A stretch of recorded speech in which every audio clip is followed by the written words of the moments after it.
आज Poonam love marriage करके अपने पापा के पास आई और अपने पापा से कहने लगी कि पापा मैंने अपनी पसंद के लड़के से शादी कर ली। उसके बाद पापा बहुत गुस्से में थे और वो बहुत ही सुलझे हुए शख्स थे।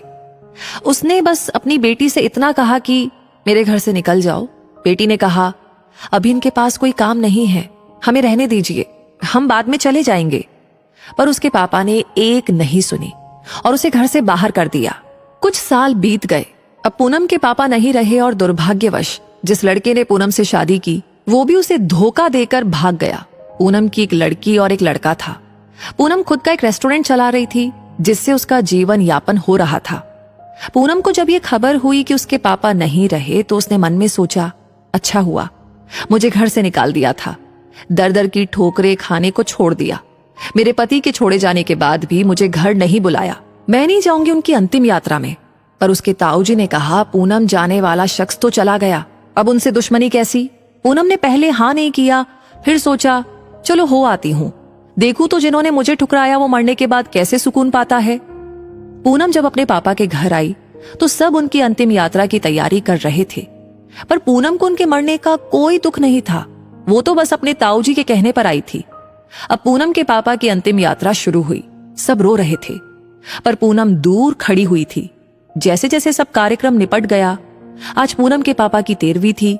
उसके ताऊजी आए और पूनम के हाथ में एक खत देते हुए कहा, ये तुम्हारे पापा ने तुम्हें दिया है, हो सके तो इसे पढ़ लेना। रात हो चुकी थी, सारे मेहमान जा चुके थे। पूनम ने वो खत निकाला और पढ़ने लगी। उसमें सबसे पहले लिखा था, मेरी प्यारी गुड़िया, मुझे मालूम है तुम मुझसे बहुत नाराज हो, पर अपने पापा को माफ कर देना।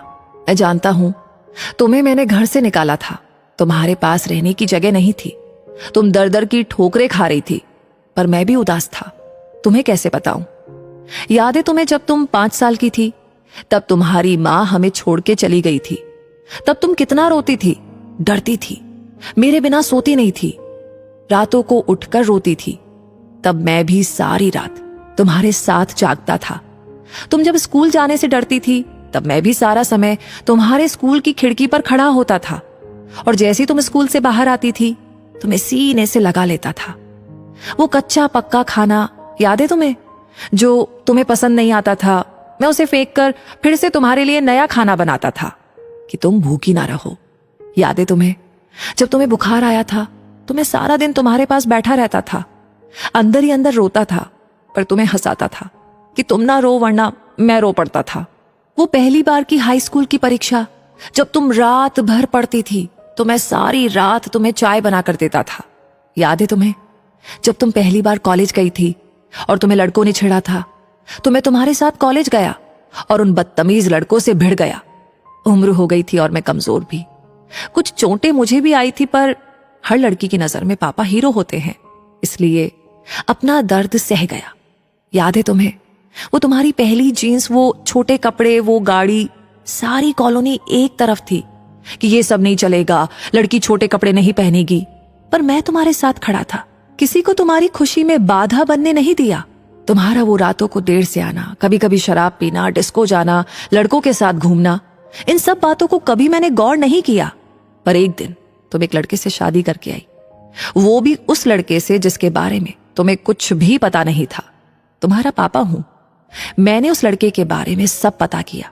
उसने न जाने वासना और पैसे के लिए कितनी लड़कियों को धोखा दिया, पर तुम तो उस वक्त प्रेम में अंधी थी। तुमने एक बार भी मुझसे नहीं पूछा और सीधा शादी करके आ गई। मेरे कितने अरमान थे, तुम्हें डोली में बिठाऊं, चांद तारों की तरह तुम्हें सजाऊं, ऐसी धूमधाम से शादी करूं कि लोग बोल पड़े, वो देखो शर्मा जी, जिन्होंने अपनी बच्ची को इतने नाजों से अकेले पाला है।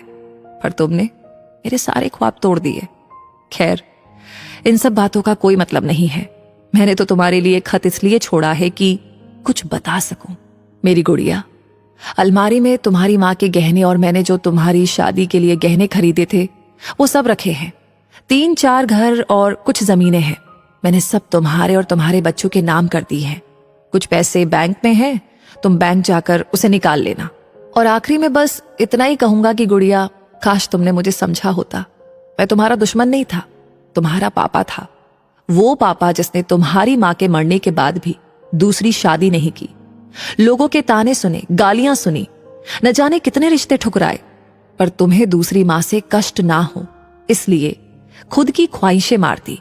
अंत में बस इतना ही कहूंगा कि मेरी गुड़िया, जिस दिन तुम शादी के जोड़े में घर आई थी, तुम्हारा बाप पहली बार टूटा था।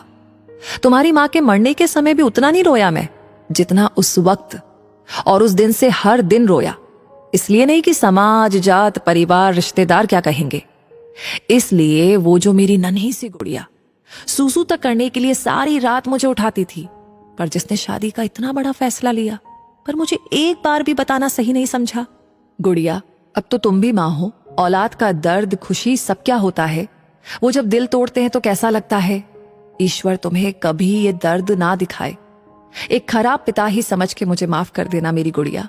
तुम्हारा पापा अच्छा नहीं था जो तुमने उसे इतना बड़ा दर्द दिया। अब खत यहीं समाप्त कर रहा हूं, हो सके तो माफ कर देना।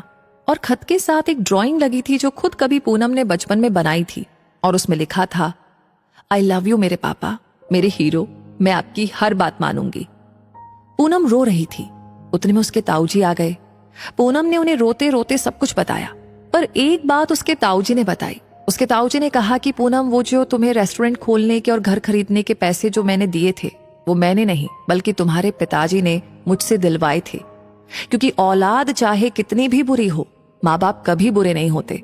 औलाद चाहे माँ बाप को छोड़ दे, माँ बाप मरने के बाद भी अपने बच्चों को दुआ देते हैं।